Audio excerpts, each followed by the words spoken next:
Ramadan is a significant religious observance practiced by over a billion Muslims around the world. It is the ninth month of Islamic lunar calendar, consisting of 12 months based off the moon's cycles, and the timing of Ramadan changes each year relative to the Gregorian calendar. During this month, Muslims fast from the break of dawn until sunset, abstaining from food, drink, and intimacy.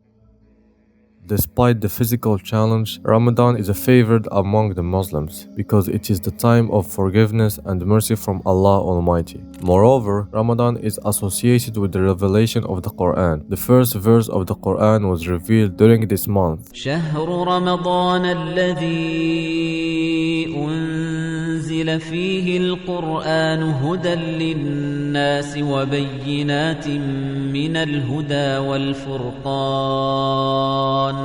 Mosques around the world are filled with worshippers, and Muslims are encouraged to increase their acts of worship, such as reading the Quran, performing voluntary prayers, and engaging in acts of charity. It is believed that during this month, the devils and jinn are bound, which makes Ramadan spiritual and significant month. The last 10 days of Ramadan are considered to be the most sacred and blessed days, and Muslims focus much more on worshipping during this time. During the last 10 days of Ramadan, the Prophet Muhammad, peace be upon him, received the first revelation of the Holy Quran from the angel Gabriel, peace be upon him, an event known as Laylatul Qadr, or the Night's Power.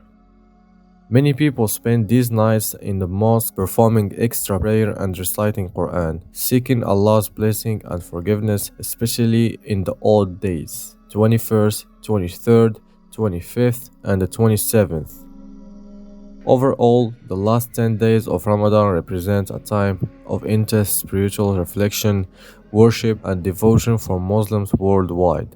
I hope that you found it insightful and informative. I invite you to reflect on the message of Ramadan, which emphasizes spiritual reflection, empathy, and charity towards others. Hit the subscribe button and turn on notifications to stay updated on upcoming videos. Ramadan Mubarak and Assalamu alaikum.